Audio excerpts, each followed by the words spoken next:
What's up, Taiwan? I'm Eric Gao with 10 minutes of news from here in Taiwan and around the world. Starting off in local news, a Russian opera star's performance in Taipei has been canceled over her stance on Russia's invasion of Ukraine. Many people had criticized Taiwan's National Symphony Orchestra for booking singer Anna Netrebko, including Ukrainians living here in Taiwan.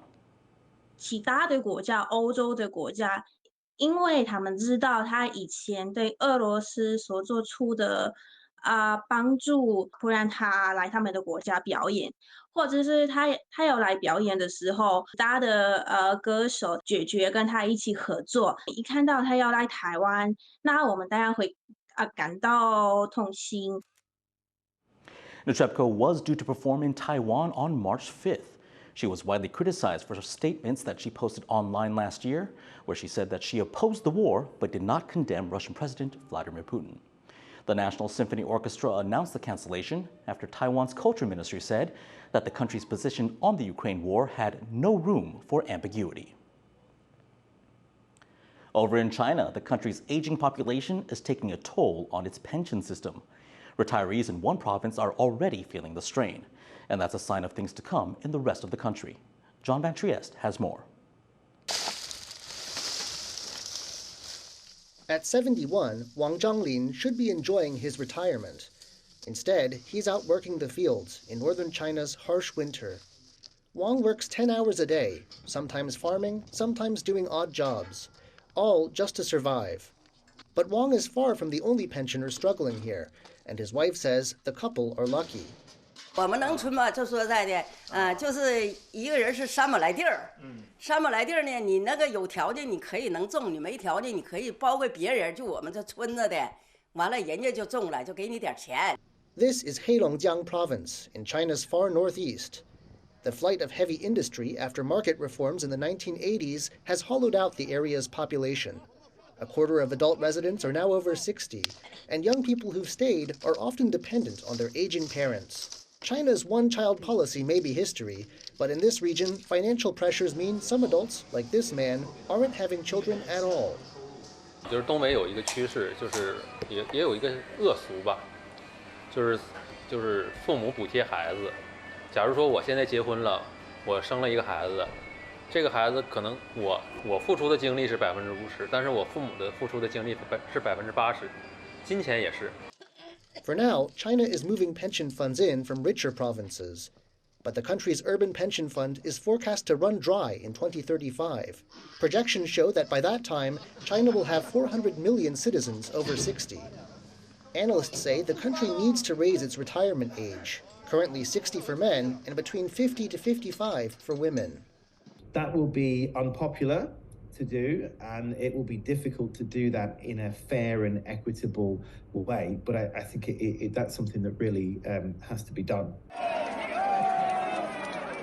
Reforms like these have not been well received. Last month, retirees in 2 cities took to the streets to protest cuts to their medical benefits.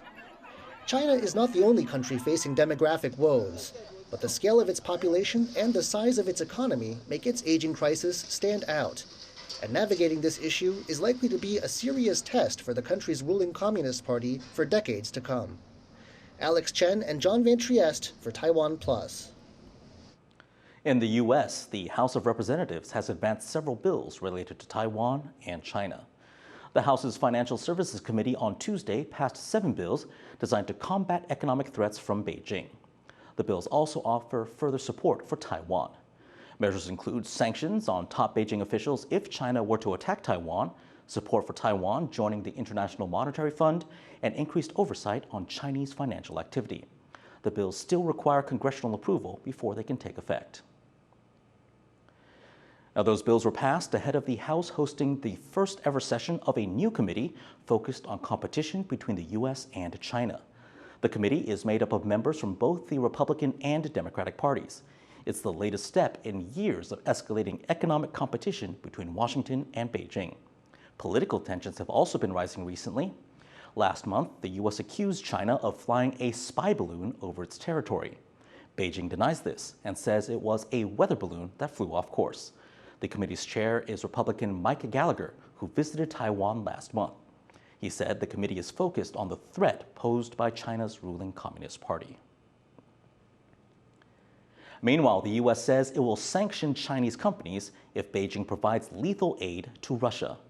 U.S. Secretary of State Antony Blinken made the comments during a trip to Central Asia.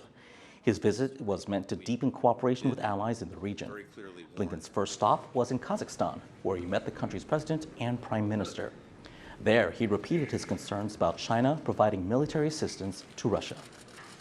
We did very clearly warn China about the implications and consequences of going through with providing such support. We will not hesitate, for example, to target Chinese companies or individuals that violate our sanctions or otherwise engage in supporting the Russian war effort.